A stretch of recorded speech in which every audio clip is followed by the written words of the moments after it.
Naalala nyo, galing ng memory mo, naalala nyo noong ako ay nag-resign sa Department of Education, yun din yung time na nagtanong sa akin si dating Pangulong Rodrigo Duterte kung pwede ba akong tumulong sa PDP at mga kampanya sa mga senators.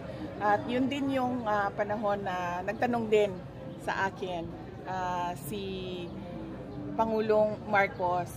Tinanong niya ako kung sasali ba daw sa alyansa ang hugpong ng pagbabago ang HNP dahil noong 2022 ay syempre HNP, ako, and then magka-tandem kami sa elections.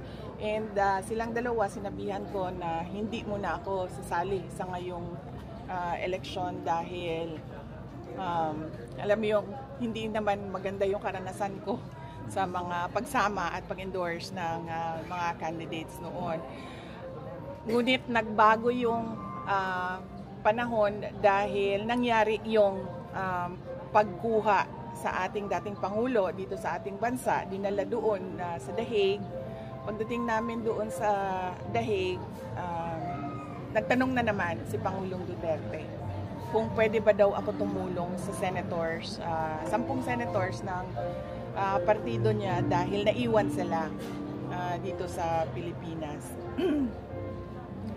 At sinabi ko sa kanya na okay, since wala ka naman na doon sa Pilipinas, pwede akong tumulong sa 6 PDP candidates and 4 guest candidates, no, ng Duterte.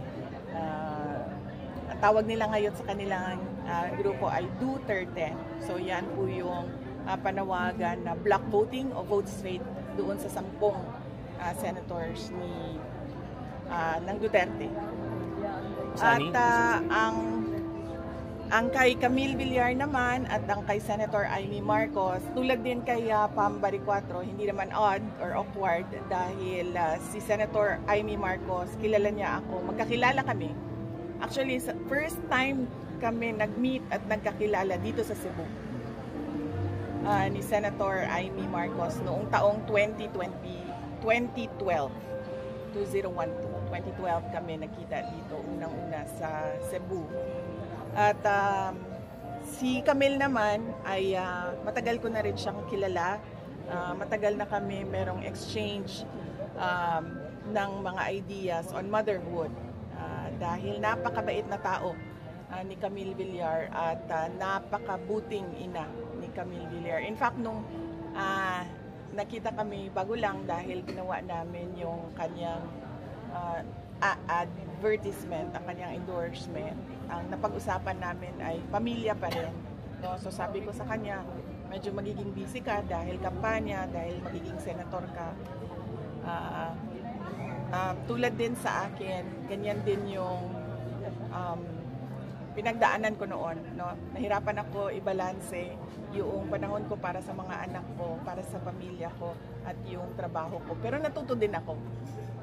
Nung ako ay mayor nung 2010, nung pagbalik ko nung 2016, natuto na ako magbalanse sa pamilya at sa trabaho. In fact, yung isang anak ko ay nandyan, lalakad sa palibot. Ano yung pag-endorse mo kay Camille at kay Senator Ivy? Does it have the blessing from the President kay PRRD? Wala. Hindi kami nagkausap ni President Duterte ng mga kandidato for senators labas sa Duterte, sa 10 senators ng Duterte.